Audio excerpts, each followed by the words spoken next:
एक बार जोर से पूरे दिल से भारत माता का जयकारा लगाएंगे। दोनों मुट्ठी बंद करेंगे, हाथ ऊपर करेंगे और दिल से बोलेंगे भारत माता की, भारत माता की, इंकलाब, इंकलाब, वंदे, जय जवान, जय जवान। आज इतनी बड़ी संख्या में गुजरात के कोने कोने से आए हुए मेरे सभी प्यारे खेडूत भाइयों बहनों, माताओं, बुजुर्गों, बच्चों, आप सब लोगों को मेरा नमस्कार, सबको मेरा प्रणाम।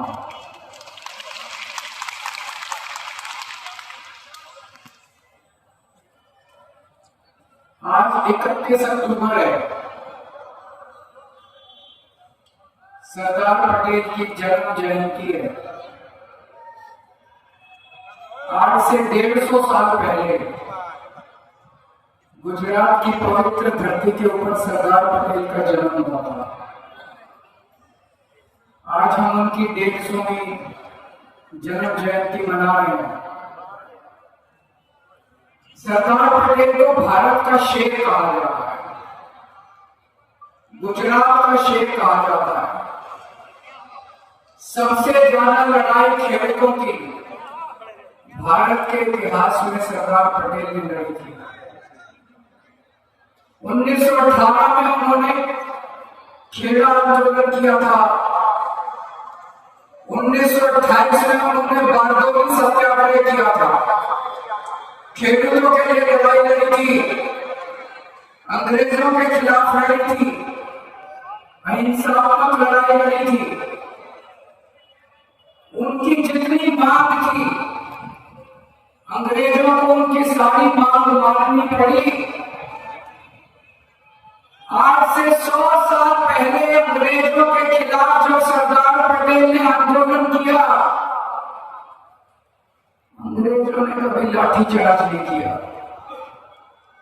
अंग्रेजों ने कभी आंसू गैस के गोले नहीं छोड़े, अंग्रेजों ने कभी झूठे पर्चे नहीं करे, झूठे एफआईआर नहीं करे, अंग्रेजों ने अपने खेडूतों को जेल में नहीं भेजा 300 साल करके।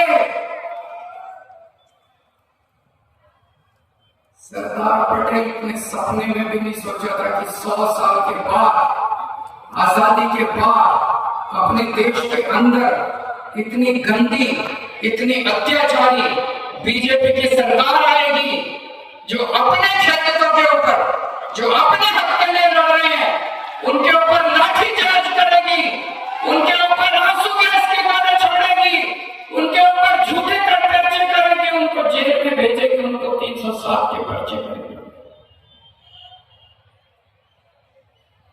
आज अगर सरदार पटेल की आत्मा आसमान से देख रही होगी तो सरदार पटेल की आत्मा को बहुत दुख हो रहा होगा।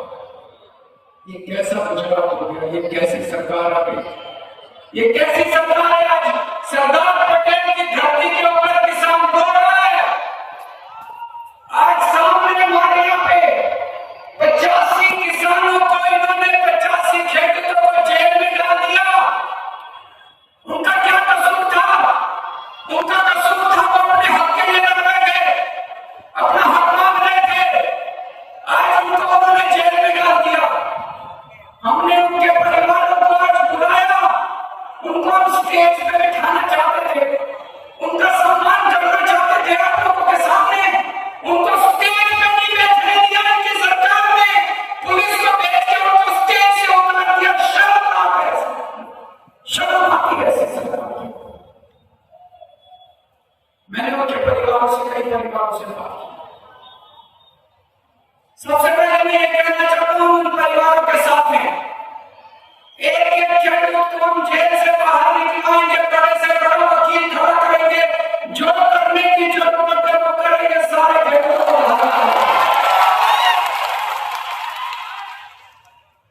अभी थोड़े दिन पहले जुलाई के महीने में उत्तरी गुजरात में पशुपालक किसानों को वो अपने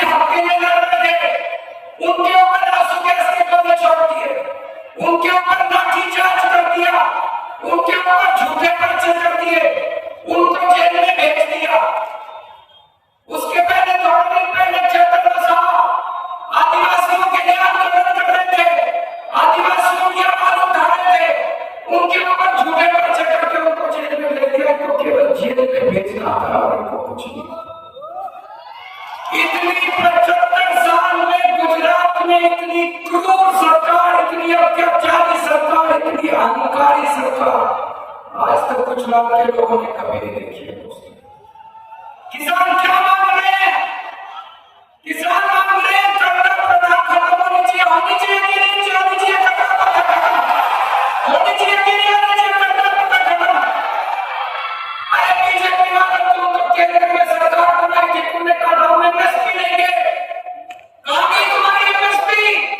एमएसपी तो देते नहीं हो। जब किसान अपनी फसल बेचने के लिए मंडी में जाता है तो कर्जा प्रथा करके उसको अपना पूरा दाम भी नहीं देते हो, तुम उसके साथ शोषण करते हो, किसान को पूरा दाम नहीं देते हो। किसान के नाम में कर्जा प्रथा क्या गलत कर रहा है? किसान को उसको हक नहीं दिया। किसानों के खेतों के घर के अंदर पुलिस ने घुस घुस के उनके बच्चों को मारा है। शर्म आनी चाहिए तुमको। उनको पकड़ पकड़ के आपने जेल में डाल दिया।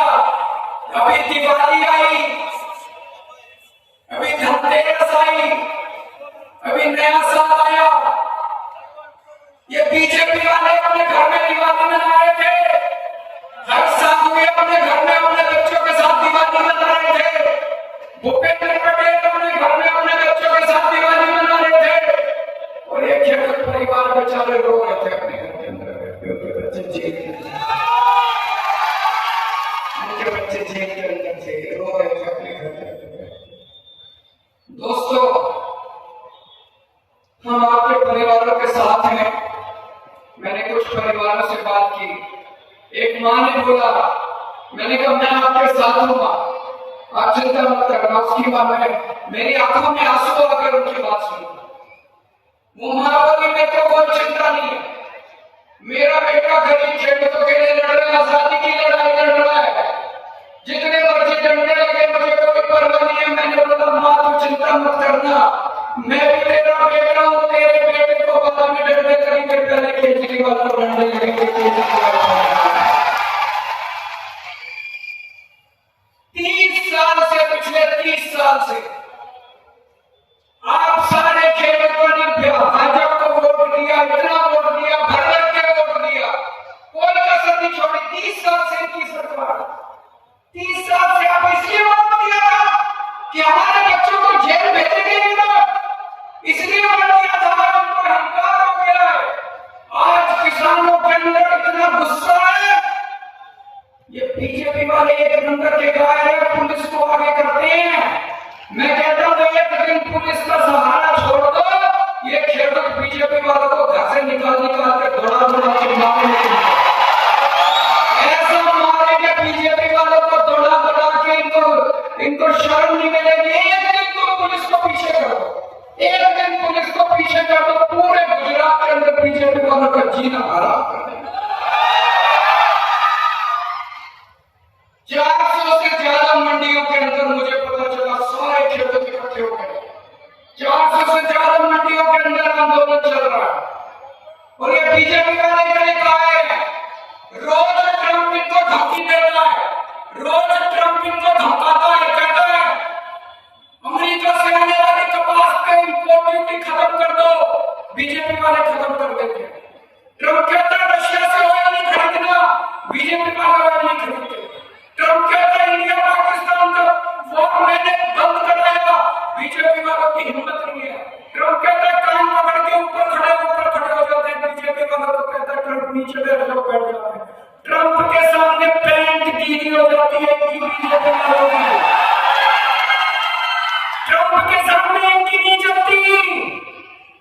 गरीब किसानों को जेल भेजते हैं, अरे शर्म कर लो। अगर हिम्मत है, मर्द के बच्चे हो, बीजेपी वाले अगर मर्द के बच्चे हो तो ट्रंप को धमकी देके दिखाओ, किसानों के ऊपर अपना जोर चलाओ। खेडूतों को जेल भेजने का आदेश किसने दिया? हर्ष संघवी ने। खेडूतों के ऊपर लाठीचार्ज करने का आदेश किसने दिया? हर सांघवी ने खेडूतों को केस करने का, उनके ऊपर 307 लगाने का आदेश किसने दिया? हर सांघवी ने चेतन वसावा को जेल भेजने का आदेश किसने दिया?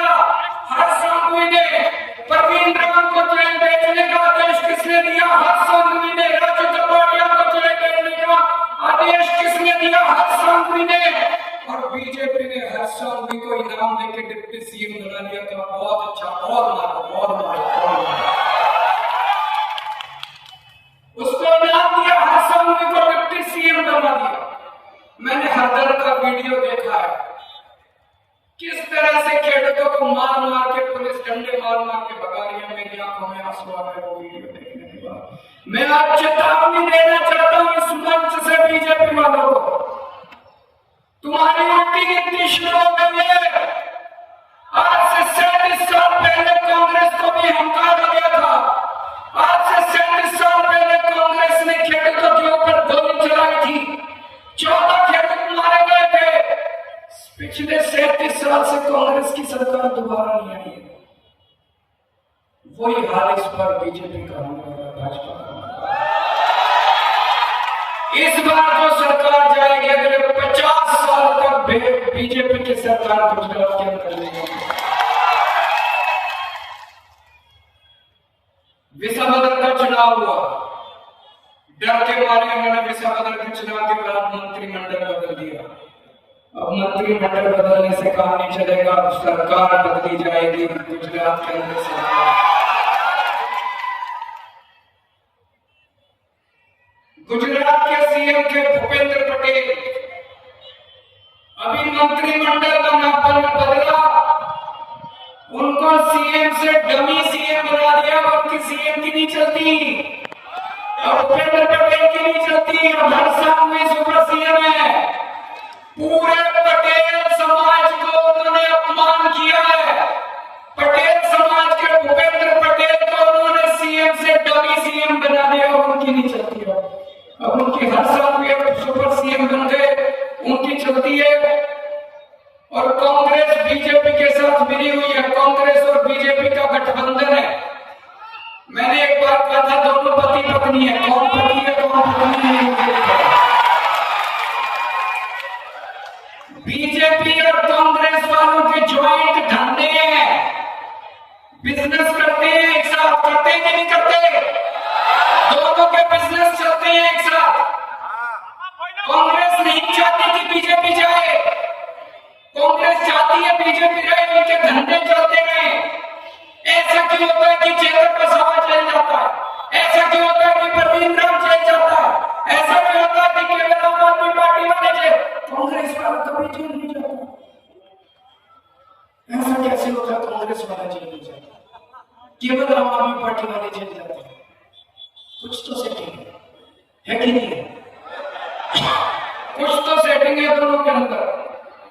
आज बीजेपी बोझ बन गई है गुजरात की धरती के ऊपर। इस बोझ को उतारना पड़ेगा, उतारना आपको पड़ेगा। एक टाइम ऐसा था जब अंग्रेजों को लगता था कि हमें भारत से कोई नहीं हटा सकता, अंग्रेज गए कि नहीं गए? आज बीजेपी को लगता है कि गुजरात से कोई नहीं हटा सकता। हटाओगे कि नहीं हटाओगे? सारे जने हाथ खड़े करके बताओ। अंग्रेज भी भारत छोड़ कर गए थे, बीजेपी को भी भारत गुजरात छोड़ कर जाना पड़ेगा। जल्दी टाइम आने वाला है। किसानों की आवाज उठाने वाली पार्टी का नाम है आम आदमी पार्टी। किसानों पे लाठीचार्ज करने वाली पार्टी का नाम है भारतीय जनता पार्टी। किसानों के हक के लिए लड़ने वाली पार्टी का नाम है आम आदमी पार्टी। किसानों को जेल में भेजने वाली पार्टी का नाम है भारतीय जनता पार्टी। गुजरात हमारा है, गुजरात इनके पिताजी का नहीं है। बहुत मलाई खाली तुमने बीजेपी वालों, अब और लूटने नहीं देंगे। इनके बच्चे विदेशों में पढ़ते हैं, सारे इनके मंत्रियों के बच्चे विदेशों में पढ़ते हैं और हमारे बच्चों को उठा के जेल में डालते हैं। हमारे बच्चे जेल जाएंगे, तुम्हारे बच्चे विदेश जाएंगे। इस बार आने वाले चुनाव में विशाल दरबारी कर दो पूरे गुजरात में। और अंत में मैं कहना चाहता हूं, अभी बारिश की वजह से काफी फसल बर्बाद हुई है। आप लोगों ने सुना होगा, अभी थोड़े दिन पहले पंजाब में बहुत बड़ी बाढ़ आई थी, बहुत बड़ी ऐतिहासिक। तकरीबन 23 जिले हैं पंजाब के अंदर, 23 के 23 जिलों में बाढ़ आई थी। एक महीने के अंदर भगवंत मान साहब ने सभी खेतों के अकाउंट के अंदर, बैंक अकाउंट के अंदर 50,000 रुपए हेक्टेयर के हिसाब से पैसे जमा करा दिए।